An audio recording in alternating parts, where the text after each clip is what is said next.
Allahumma barik wa salli wa sallim nahmadu wa nusalli ala rasulil karim. Amma ba'. The importance of salat. Salat is a pillar of Islam and the rewards of salat. Abdullah ibn Umar radhiyallahu an narrates that he heard Rasulullah SAW saying, Islam is founded on 5 pillars, bearing witness that there is none worthy of worship but Allah Ta'ala, and Muhammad sallallahu alaihi wasallam is his slave and Rasul. Establishment of salah, paying of zakah, performance of hajj and fasting in Ramadan. Abdullah ibn Umar radhiyallahu anhu narrates that he heard Rasulullah SAW saying, Islam is founded on 5 pillars, bearing witness that there is none worthy of worship but Allah Ta'ala, and Muhammad sallallahu alaihi wasallam is his slave and Rasul. Establishment of salat, paying of zakat, performance of hajj and fasting in Ramadan.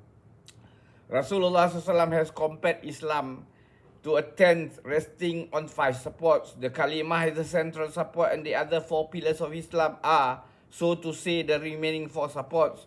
Each one at each corner of the tent. Without the central support, the tent cannot possibly stand. And if any one of the corner supports is missing, a collapse will take place in the defective corner. Now let us judge for ourselves how far we have kept up the tent of Islam.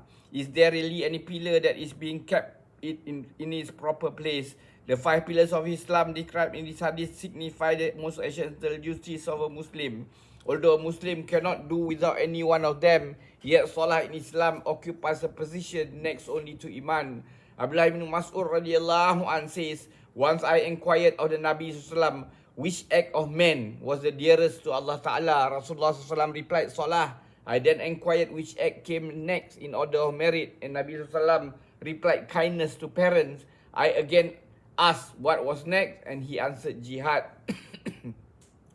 Mullah Ali Qari rahmatullahi has quoted this hadith in support of the belief that salat is the most important religious duty after iman.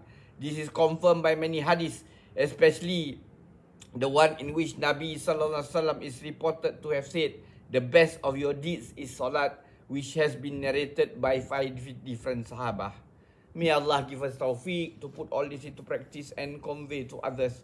Subhanallah wa bihamdi, subhanakallahumma bihamdika, asyhadu an la anta astaghfiruka wa atubu ilaik. Subhana rabbika rabbil izzati amma yasifun wa salamun al mursalin walhamdulillahi rabbil alamin. Taqabbalallah.